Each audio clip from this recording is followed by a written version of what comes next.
The most important thing about a prospect is getting them in right away. Not next week, not today, like this hour. When they call, you have to magically transport them into your office right away and have that meeting immediately. Otherwise, you provide no value whatsoever. Hello, everyone, and welcome to another episode of the Perfect RIA podcast. I am your co-host, Matthew Jarvis, and with me, the man, the myth, the legend, Micah Shalansky. Micah, how are you today?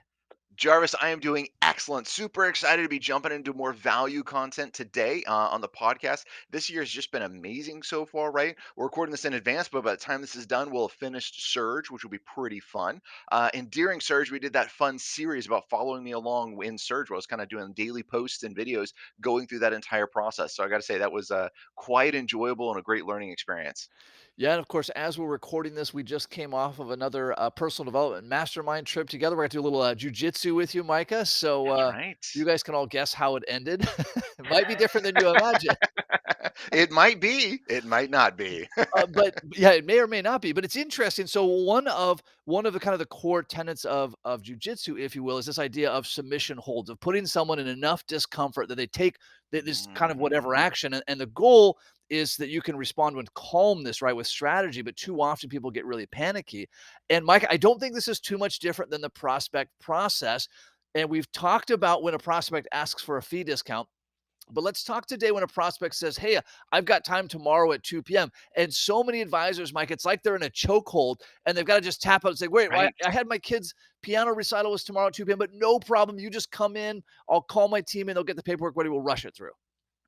They go to the black, they go to the panic right away, and they're like, "Oh my gosh, I have to solve this right now." And what they don't realize is they're doing the wrong thing Mhm. from so many different areas, right? You're not actually providing any value to the prospect. We're going to talk about that one in Yep. just a minute.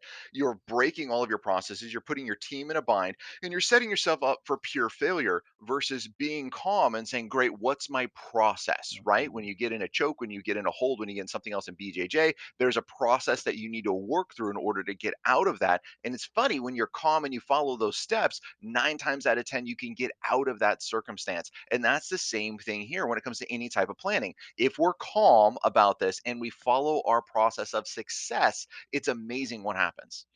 Now, Micah, this has come up a lot with Alex, who joined our team a year and a half ago, and I think a lot of times advisors who are newer in their career, they think, well, Matt and Micah, you guys have these great practices, you have all this revenue. Of course, you can tell a prospect they can wait 4 weeks, 6 weeks, 3 months, 6 months, but I can't. I need to feed my family. I've got to get them in right away. Micah, why is that mindset so destructive to the advisor? Right? Why is it shortcutting their success? It's a victim mentality that's going to be there, right? And it's this, I have to have something now, and it's not actually seeing the value that you have. And if you start breaking and discounting your rules, you're going to break all of your rules for the prospect, which, as we've all know, right? All of us have done this, including me. I'm raising my hand right now. I have done this many times. I've broken a rule and said, well, I made an exception for a client, made an exception for a prospect, and it didn't turn out very well. I didn't end up delivering massive value. The client didn't follow my advice. All of those things cascade to them getting less value because I did not follow my process of success. One of the things clients are always looking for, consciously or subconsciously, is how strict are these rules, right? Mhm.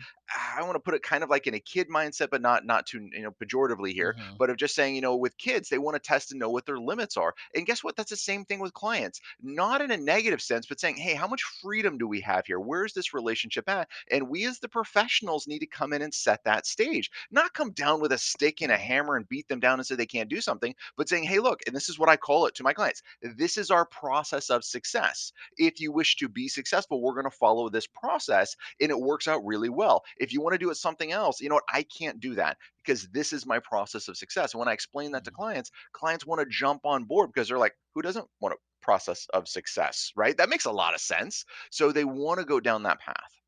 Yeah, it's critical, Mike, as you pointed out, to remember as an advisor that while people are hiring us for our technical knowledge, and we have a great depth of that, they're also hiring us, perhaps more so, at least subconsciously, because they need a steady hand, right? They need someone to say, "This is the path to success for you, for your goal, for your finances," and that includes saying, "Hey, listen, I run a very tight schedule. That means that my next availability is in 4 weeks, and I'm going to give you over to Colleen, who does all of my scheduling." Now, you may think, well, that's totally unrelated to them staying in the market when the markets are down, but it's not. It's the same It's thing. It's not. I have a process. We always follow the process. End of story. And this does a couple of other things that are going to be here for you, which is really cool, right? Now, number one, I have a hard time sticking to that rule. Somebody calls in, and I think we're all like this. We want to Mhm, help clients, we want to help prospects, and so we want to help by saying yes. So I know my limitations that when I am put in that situation, I am going to be tempted to break the rules. mhm, So I've done two things to do that. Number one, I don't book any appointments for clients or prospects, period, end of sentence, right? They all must go to Victoria or Sierra, our RMs in our office, and they're going to handle the scheduling booking. I am not going to do it. I'm not even going to talk dates. I'm going to say, hey, we booked several months out. Let me get you to the team. They're going to do their best to get you in.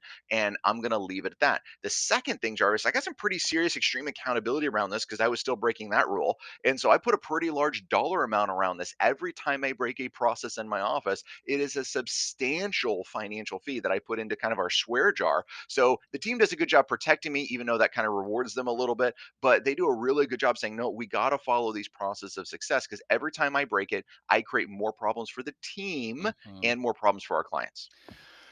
Well, Mike, it's easy to think this isn't a big deal. And by the way, this is as advisors what we Oh, tell yeah. ourselves on almost, hey, it's not a big deal. I'm not doing search. It's not a big deal. I'm checking email. It's not a big deal. I'm working these hours. But these little things become big things. And that feels a bit cliched, almost hokey pokey to say. But let's look at a couple of issues that this creates.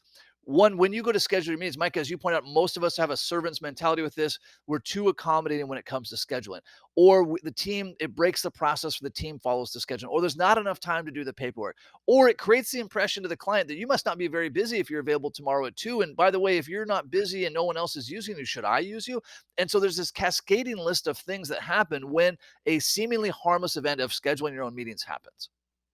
Jarvis, I had a series of doctors I was seeing for a little bit. I went and saw one specialist because I'd busted my ankle. Mm, And he was booked several months out. I was very annoyed that I had to wait several months. Then something else happened. I booked another doctor. He could see me the next day. I was like, ooh, I don't know if I want to go see that guy, right? Nobody else wants to see him versus the guy that's booked several months out. You better believe I'm going to keep that appointment. I'm going to show up and I'm going to be prepared. Well, guess what? It's the same thing when clients call our office. And sometimes they have to wait 4, sometimes 6 months to get on our, not clients, I should say prospects, to get on our calendar to come and see us. And the reason is we're very strict in our surge calendar. Now, the amazing things that happen when those clients show up for the meeting, they're super prepared for the appointment. They're excited. They're ready to meet. They're ready to get their massive value. They're ready to engage in this process because they know there's a waiting line in place. And it's okay if they don't want to show up, not a problem. There's plenty of other prospects that are going to be able to come in. Now, I'm not saying that from a takeaway aspect of it. You have to find the right fit. And I know what type of fit clients I need in my process of success. What type of fit do you need? yeah, and you've got to be intentional about this. I mean, there certainly are, I suppose, professions or niches where you need to be super reactive. None come to mind, but there could be, like, I guess if Emergency you, medicine? yeah, I emergency don't, I don't medicine, know. right? ER That would be doctor? if you're Yeah, a yeah, doctor, yeah. yeah. Everything else can and needs to wait. And this is just a critical component of the prospect process. Now, Micah, here's a spot where advisors will push back. Hey, I talked to a prospect, I had my initial whatever, and my next availability is not for 6 weeks. And they tell me, Micah, they tell me, guess what? I'm interviewing other advisors. And I think to myself, Great. I've got to get ahead of this. I got to get ahead. I got to talk to these people before they talk to the other advisors. Now, this mindset is so damaging for a couple reasons. One is that you're telling the prospect the only way you're going to win this meeting is if you talk to them first, because if they talk to these other guys, they're going to win. Now, what kind of expectation does that set? Where if I step back and I say, that's great news.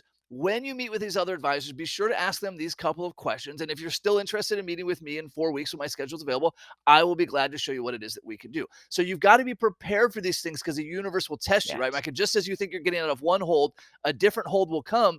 And that's one I think advisors often they falter at that spot. Now, I would say the rock star level of this is your team needs to be prepared for these conversations, right? Yes. Not you as the advisor, because you shouldn't be having these conversations. I don't do booking conversations. I don't do the fee conversations on the initial prospect fee. I don't handle any of that stuff. You want to talk to me? Great. Call my team. They're going to do a wonderful job booking you. That's as far as I go. I won't have any of these conversations because I don't want to put myself in a position to break the rules. Mhm. But we've done role playing, we've done coaching, we've worked with them and says, great. How many prospects said no? Why did they say no? Let's go through that together with our RMs to make sure they're up to speed in those situations. So great. What's the one-page handout you can give that says, great, when go make sure you ask your other financial advisors these 10 questions. And when you come in to meet with Micah, he's going to make sure he answers these for you.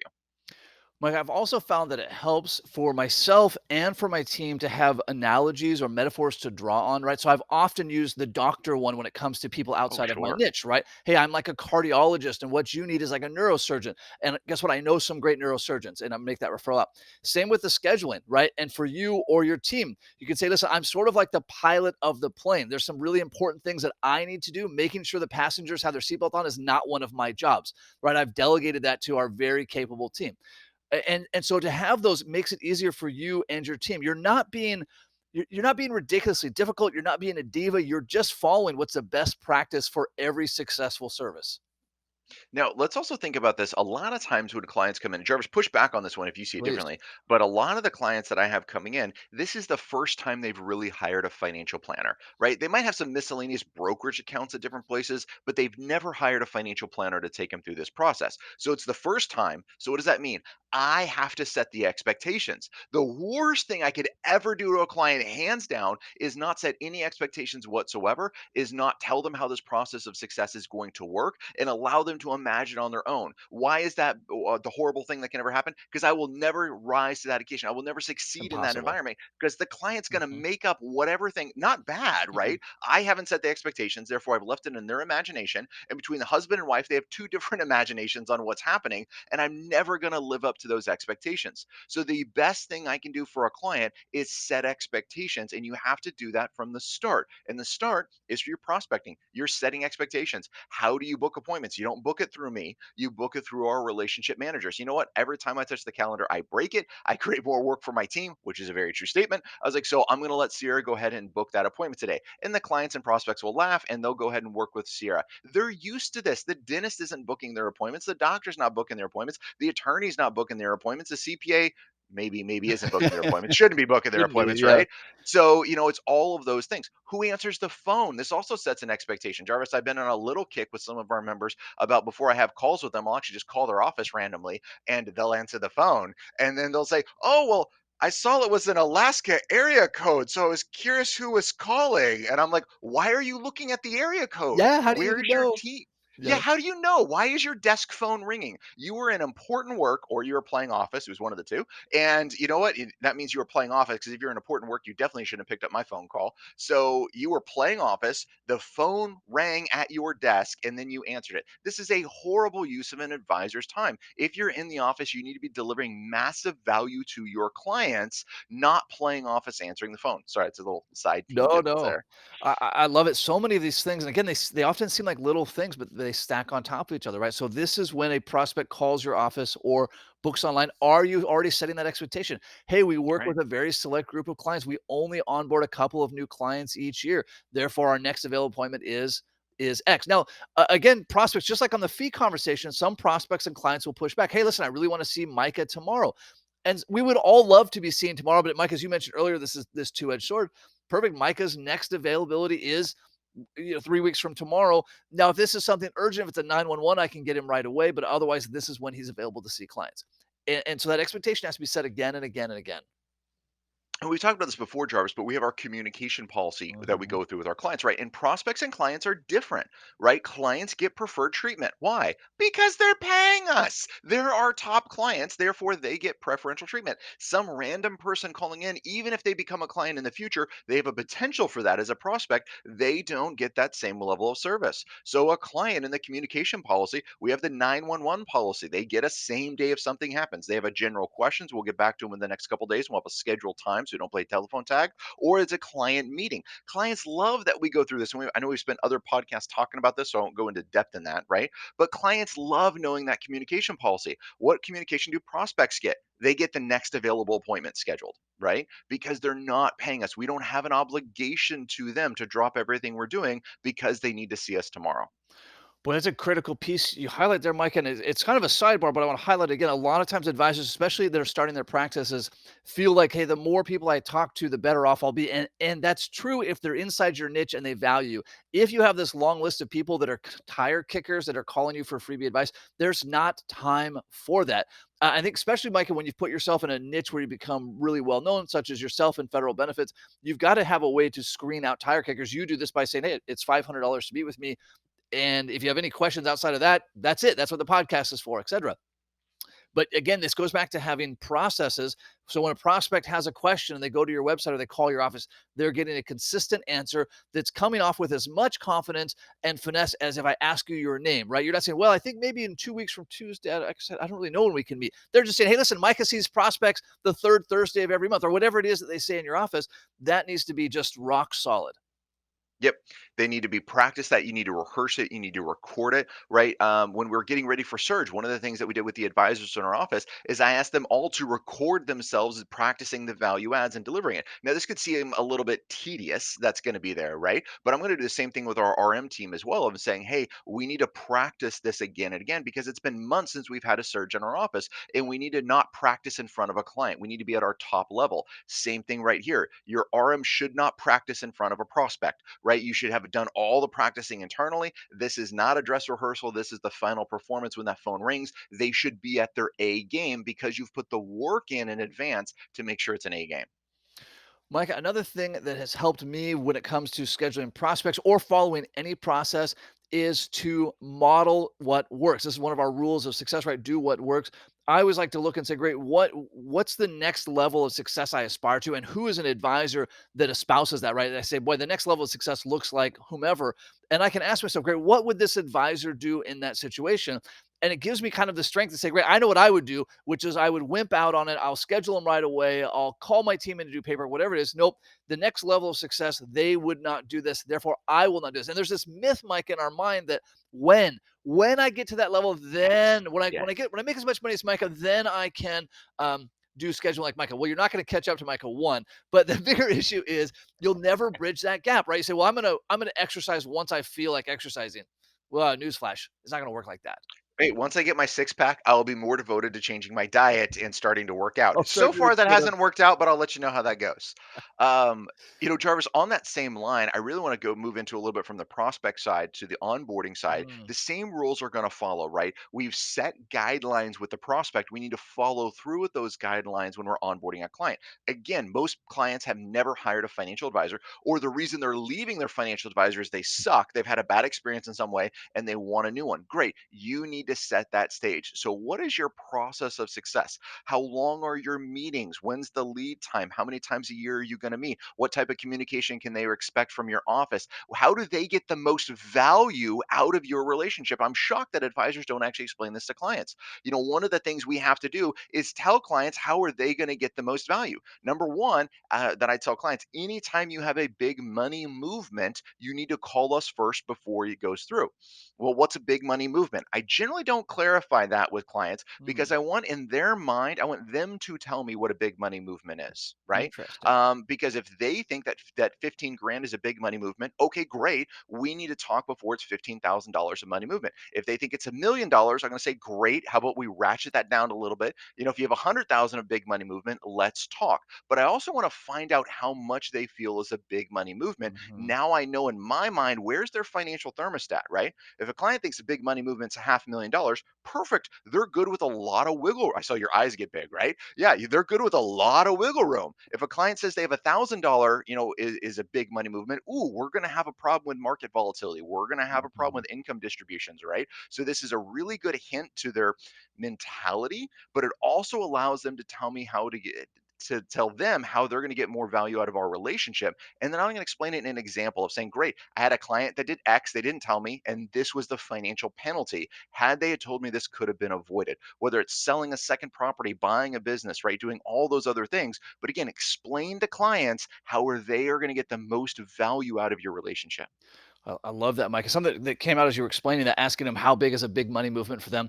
Talk about a risk management assessment that's actually effective, right? This isn't saying Ooh, like score yourself in a scenario of 27 degrees of blue. You're just saying, hey, what would be a big money movement in your mind? And again, if they say, boy, $3,000, okay, we have a problem here because yes. any market volatility, there's going to be a problem. They say, hey, $500,000 might really, okay, we might have a different problem, but we're getting insight that will never come out of some kind of intake questionnaire. Well, come on. If you win the lottery, how would you spend the money? That tells me That everything tells I me need to know everything, about a yes. client right there. If you're All in right. panic mode, how will you pounce?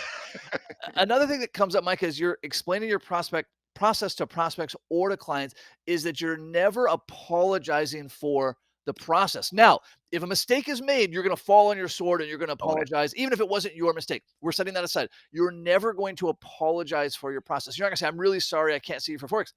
You're going to say, great news, my next availability is in 4 weeks. I'm really glad that spot's available for you. And again, the timing is the same. It's still that meeting 4 weeks out. But if you apologize for it, now you're coming from a point of weakness. What else are you apologizing for? What else are you not confident?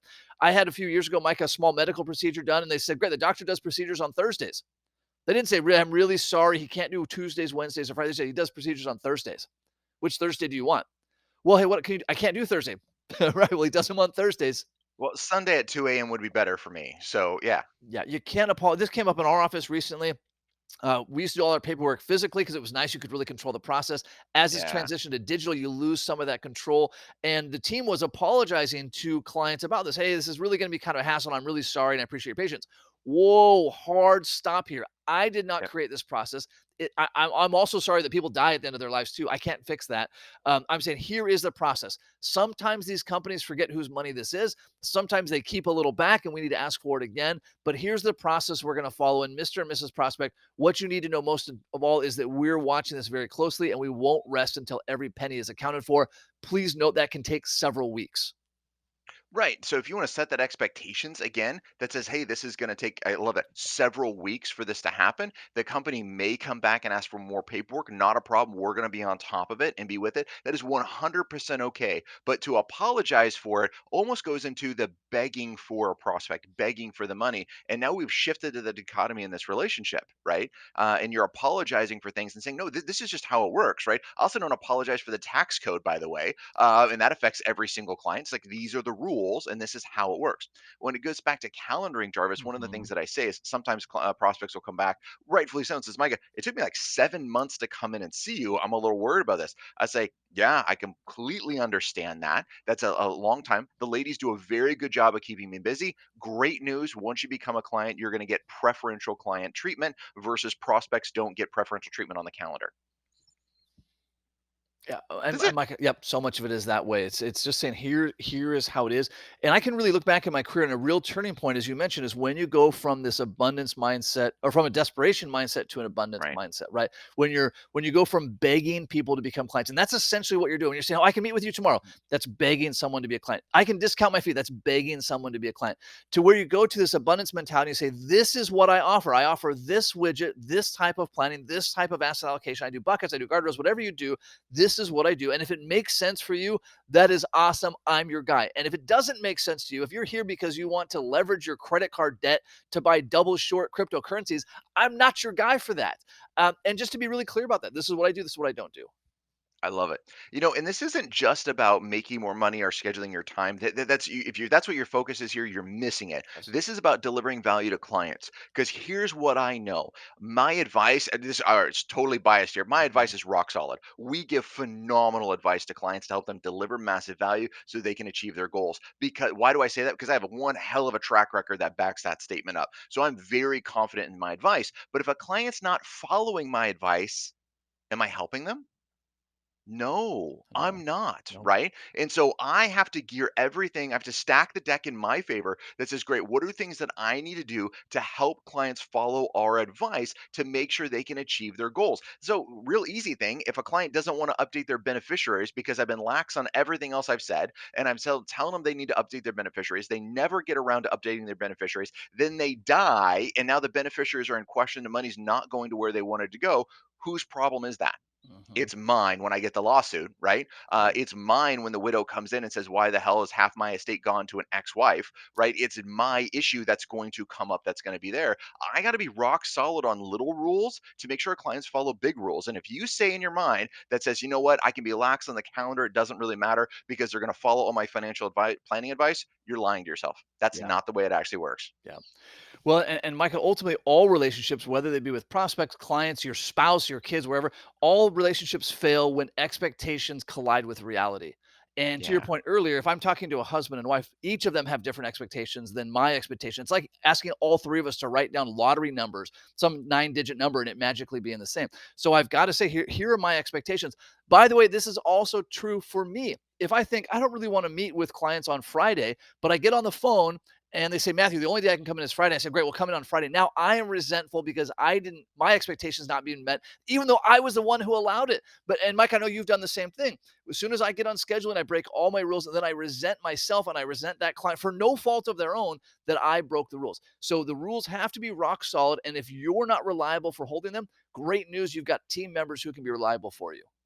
Exactly. Now, at least you are thinking about this. We're going to take this to extreme and says, if we tell a client to put 6,000 in a Roth and they only put 5,500 in a Roth, we're going to fire them right away. You're missing the point, right? These are deal breaker conversations. These are process conversations. We can't allow clients to and prospects to break our process of success. And this is how I'm going to phrase it to my clients as well. This is our process of success. And if we want to be successful, we need to follow this process. If you don't wish to follow this process, then that means we're not going to be able to help you. This could be aggregating and helping them with all of their account management. This could be updating their estate planning documents. This could be seeing and working with the CPA. I got one now. The CPA doesn't want to play ball with us and cost the client over $10,000 last year. And unfortunately, I got to put the client in a bad position. It's like you got one or two choices. Either we're gonna, graduate you and we're gonna leave this relationship, or you need to find another CPA. But I can't continue to work in this environment. Mhm. So, you got to follow what is your process of success, and you got to set those expectations with the client from the beginning. You have to continue to reset those those client expectations as the relationship grows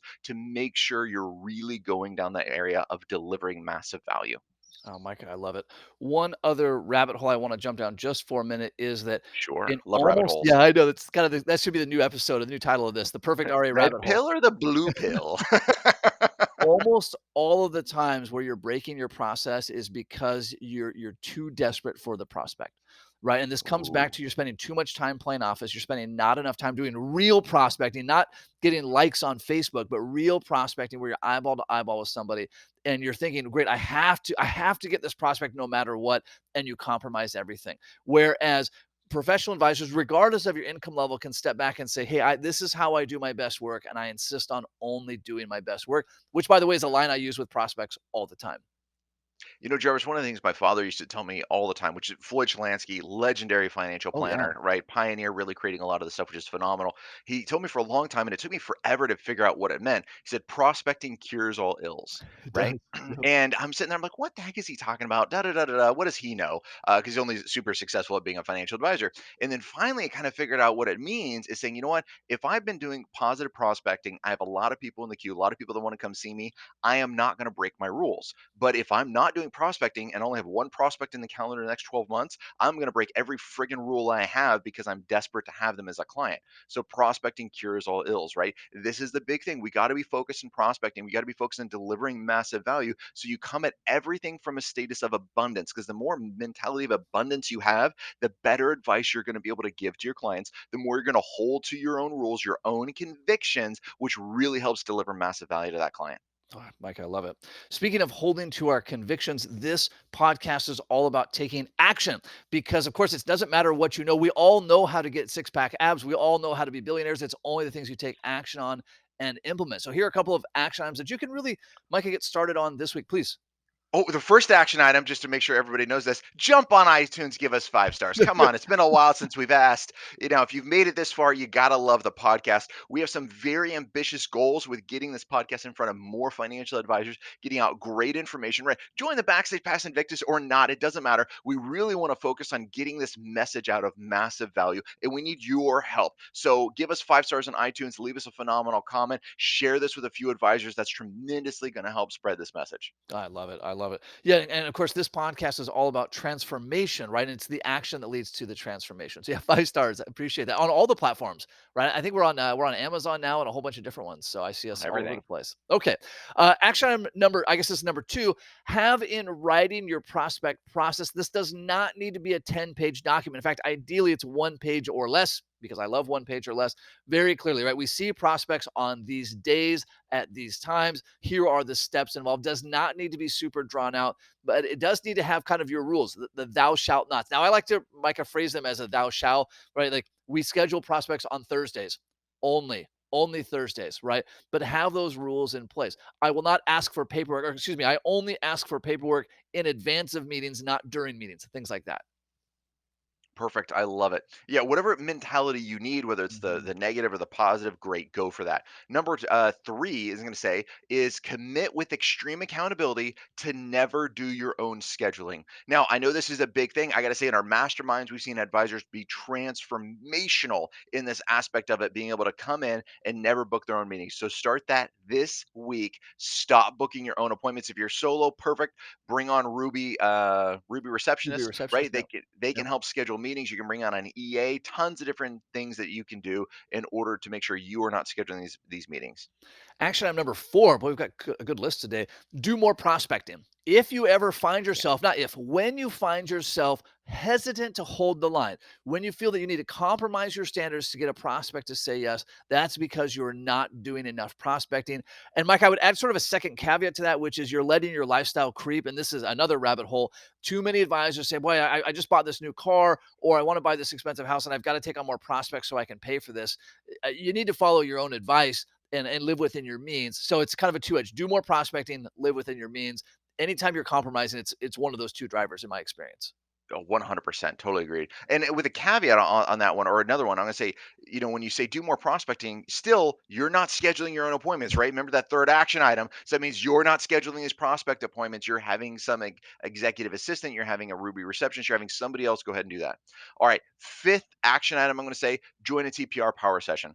We do these about quarterly, give or take, on the More or calendar. less, yeah. These, yeah, for our members, we're going to do a monthly. We do power sessions. We go through and we dive into detail on how you can deliver more massive value with your clients. And I got to say, we got some phenomenal response from our members on these power sessions. So make sure you're in tune to that information. Yeah, and you can go to theperfectaria.com, and at the top of the page, you can click to join our next power session. In May, our power session will be on doubling the effectiveness of your prospect process. Because as we mentioned, we're really committed to this transformation thing. If you're saying, hey, I want to marginally improve my prospect process, if I want to squeak out 1%, don't show up. That's not our thing. If you're saying, hey, I want to double the effectiveness, double the value of my prospect process, then come locked and loaded and ready to go. Awesome. Well, guys, this has been a blast. Jarvis, as always, until next time, happy planning. Happy planning.